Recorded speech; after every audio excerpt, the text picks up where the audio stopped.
Step. 32 kilo to guys. Subukan natin to. Ganito na posisyon. Ganyan.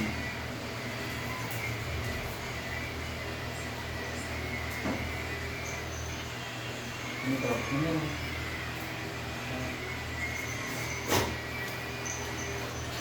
Pinakaya ko lang yung mga ano, yung naglalaro ng ganito. Nag-aggressive. Subukan ko lang kung kaya ko ba yung ginagawa nila.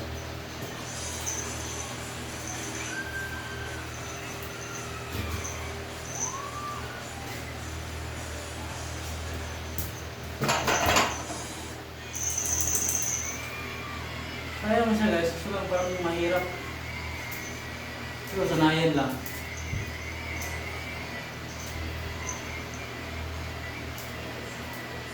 So,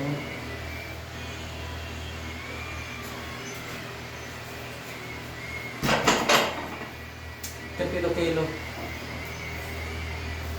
Bigat na pala guys kapag 32 kilo.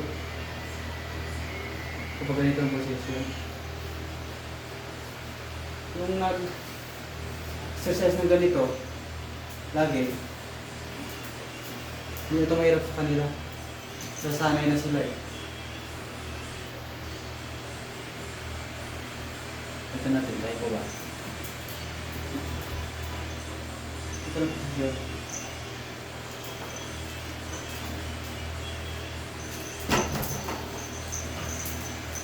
Kaya naman siya.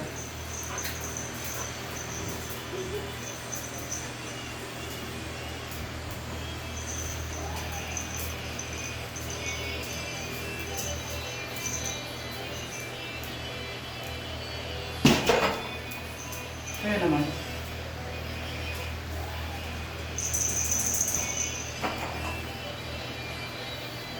At hindi ako sanay. Pero kapag sanay na, easy na lang ito sa akin pag sanay na. Kasi pabihira lang gumagawa nito eh. Kapag tinatamad na, ganito guys.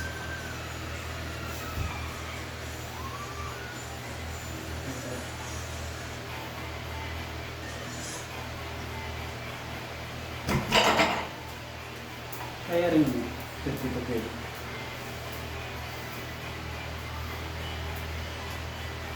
Pero kapag araw-araw mo to or palagi mo ginagawa, siguro mga ilang taon, kahit na 100 kilo, kaya mo na siguro. Kasi nakakatamad ko eh.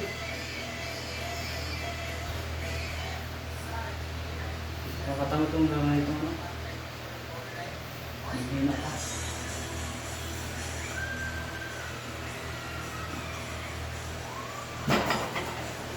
Kaya naman siya. Posisyon. Pag ganito, mas magaan lang ito kasi ano to eh. Parang balance yung ano mo bigat. Ito may balance. Sa baga wala kang ano, hindi kang ganon, hindi mo ganon. Balance.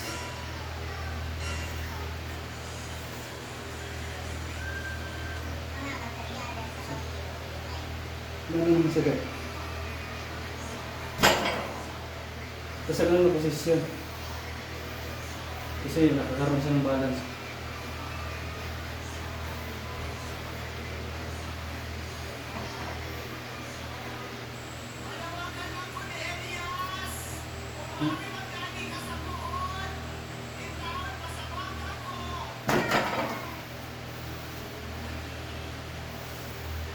Tignan mo siya guys. Siguro kapag sumasali ka ng mga time wrestling, siguro maaari kayo. Kasi ha, isipin mo, gagawin ito eh, kasi parang para lalabanan mo sila, isipin mo na manalo ka. Kahit mabigat, kakayanan mo. Kaya ako hindi naman ako lumalaban eh. Gaya-gaya lang. Kung lalaban ako, hindi ko mananalo. Magaan pa yung ginagawa ko. Ano guys? Nanalo kaya ito guys? Dito katawan. Oh. Parang walang masil-masil.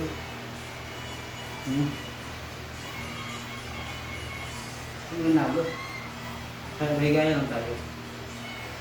Kung may gusto lumaban, ay subukan lang natin. Baka mamaya, baka sakali pala. Nanalo tayo. Okay. Yun yung guys, papanood nyo.